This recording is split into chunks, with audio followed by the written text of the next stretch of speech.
Hello, I'm Jeff Michael. Here's your CBS On The Go update. The ex-boyfriend of the woman killed in Tuesday's bombing in Aliso Viejo is now under arrest. But he hasn't been charged with the bombing. The FBI says investigators found an unregistered destructive device while searching Stephen Beal's home in Long Beach. And so Beal is due in court later today.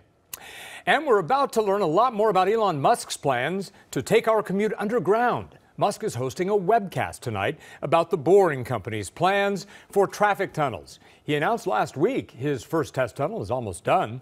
And tonight, we may also get word that that system could somehow link up to that potential West Coast Hyperloop.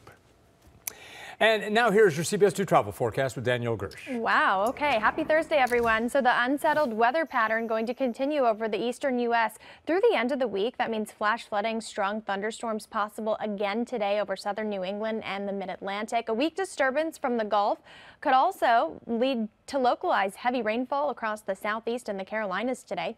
High temperatures this afternoon, 70s in Portland, near 80 in Salt Lake City, upper 90s in Phoenix, 90s from Dallas down to Houston, 70s in Charlotte, 74 in Chicago, 83 in Kansas City. If you are traveling today, you could see some minor delays through Newark, LaGuardia, and out in San Francisco. Other than that, you should be in good shape. Here at home, low pressure is moving off to the northeast, and that'll allow this ridge to warm things up for us slightly as we head into the weekend. And then we'll do some more cooling for the start of next week as this low drops in from the Pacific Northwest. Highs today, 60s along the coast. Another cool day for the beach communities. 70s for the basin, mid to upper 70s for the valleys, the Inland Empire. Your extended forecast shows we stay cool into tomorrow, too. And then we have a slight warming trend for the weekend. Cooler conditions as we head into Monday and into Tuesday of next week. Jeff.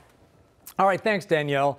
Oh, the newest internet debate over Yanny or Laurel continues. No, really? CBS 2's Joe Kwan explains. Laurel.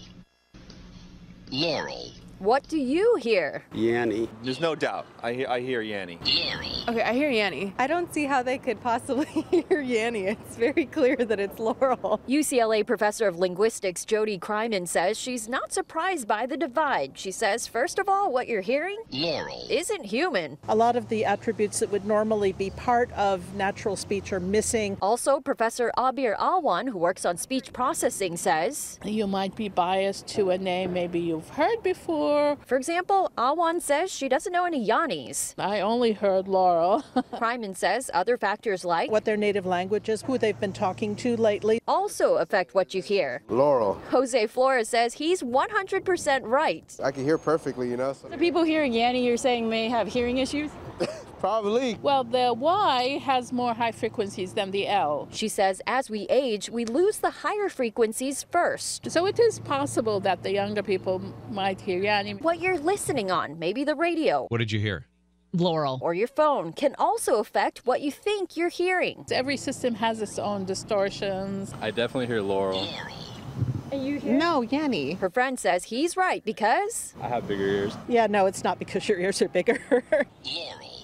Obviously, this reporter's not gonna give you her opinion, but remember this? That's obviously a blue dress. In Westwood, Joe Kwan, CBS 2 News. And now your CBS On The Go sports. In the NBA playoffs, the Rockets beat the Warriors last night 127-105.